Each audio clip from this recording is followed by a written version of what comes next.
Well, Hannah will explain the pesky locusts in a moment, but we're thinking of the effects of pandemic and lockdown. This is our vision, the Doorsteps. What we do, Hannah and me, we build partnerships of hope in Oxfordshire, connecting churches and organisations to respond creatively and practically together to the needs of under-resourced children, young people and families. And all of those have been affected by the pandemic and by the lockdown. So the stats were already bad, but they're worse. I'm going to hand over to Hannah for the next slide. So 2 years of limited social contact means that children and young people didn't have the usual opportunities to learn social connection skills. Charlotte is going to tell us more about how that's impacted 0 to 3, and I will look into how it's affected particularly 9 to 14-year-old kids. But it's a situation that we are passionate about because we know that connection is so important to thriving and to well-being, and it just makes life better. And that's where the locusts have eaten prayer comes in. Charlotte, we have a group that meets on Thursday mornings to pray, and Charlotte brought it in last week, and it really resonated because it feels like for a lot of kids, some good has come out of the pandemic, but for a lot of kids, 2 years have had things eaten out of it, whether that's in education or that's in friendship groups. Just little chunks have been taken out by locusts who consume it all. So this is called this. If you look in the bottom left-hand corner, you can see I'm doing an L here. 0 to 3 is the first window opportunity. 9 to 14 is the second window. And there's both huge windows of brain development. So there's lots of modeling and reconfiguration and just leaps and leaps and leaps in the way that they process and move. And a lot of behaviors are repeated. They do them first in 0 to 3 and then they revisit them in 9 to 14.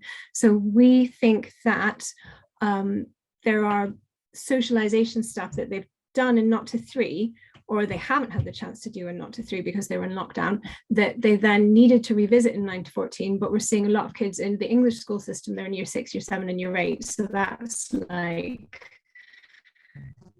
and they're really struggling to make friendships. So Charlotte's going to talk about the 0 to 3 a bit more.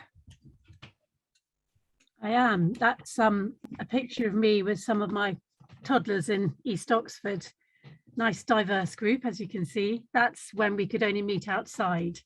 But really, I use singing as a way to visit some of these groups. And what Hannah was saying about social connections, that's true for the children, the little ones, but also for their parents.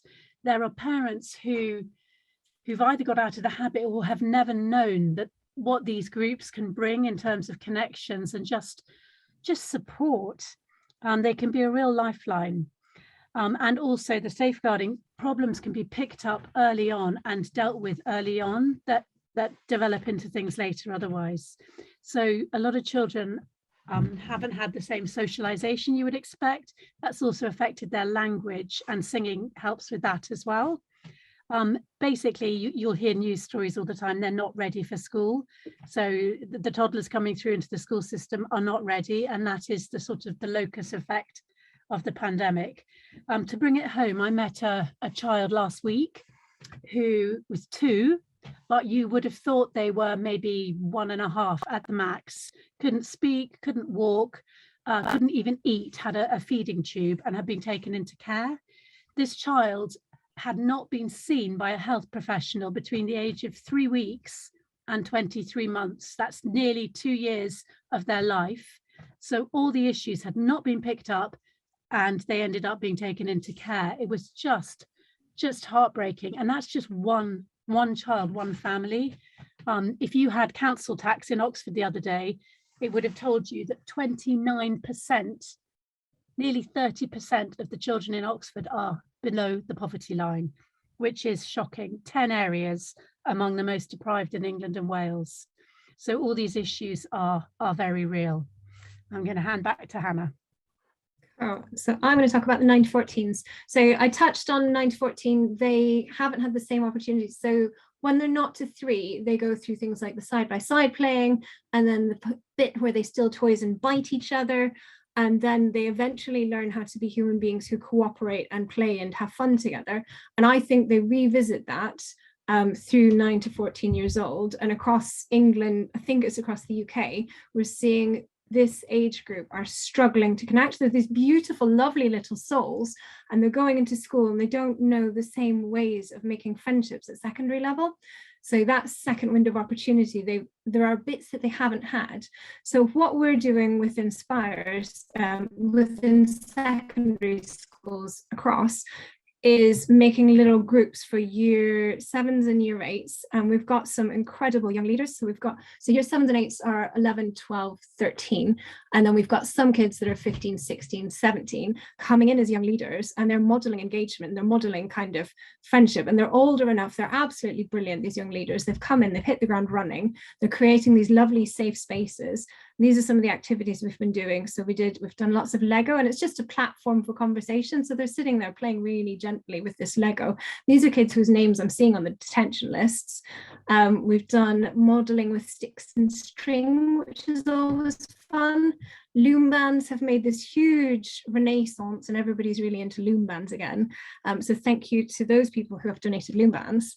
And then we did Skittles on a plate. You put Skittles on a plate, you pour water on it, and it makes a pretty picture. However, you have to think about whether or not it's windy, because if it's windy, all your Skittles on a plate are going to blow away, which is what happened to us on Thursday. And we were chasing our Skittles and our plates. And it was so sticky, and they were having so much fun. And it's just those little spaces to kind of nurture friendships. And it's lovely to see, and it's brilliant. So I think praying for more of that across more places, because it's just time that's needed to do it. And then I think it's back over to Charlotte. It is.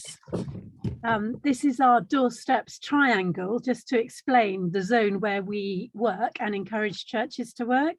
So in this country, we're lucky to have statutory services to deal with the worst end of the spectrum, but the amber is getting bigger and bigger, and that's really where we operate. So Hannah with her young people, me more with the early years and family end of things.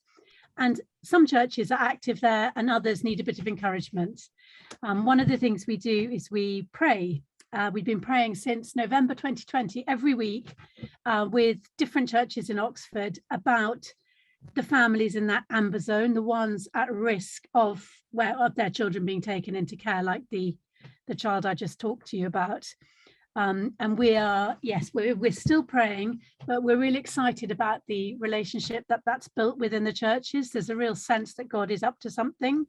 It may look like safe families, it may look like something else, but some kind of befriending families in need. And we're partnering with the council as well to stop those families, those children going into care, or to support them as they come out. And that's one of our prayer points. If we could scroll on. Okay. And anyone is welcome to join us praying, obviously. So yes, we pray for those years the locusts have eaten to be restored for all of those age groups we've talked about. So the brain development, the connections, the unity in churches from praying together, but the schools, the charities, it just is such a blessing to work together and such a testimony if we can do that. And I think it's something that possibly Oxford has not been very strong at. Often churches have their own mission field, but we'd really love to see this as all churches together. And then, the last point, the opportunities. There are opportunities and positives, but it's so easy to focus on the negatives. So we thought that would be a good thing to pray into as well. I think for me, that last one is about taking control of the narrative. And the more that we can do it, the more that we can help people and families to take control of the narrative and bring out the positives. Yeah. And that's just helpful and healthy.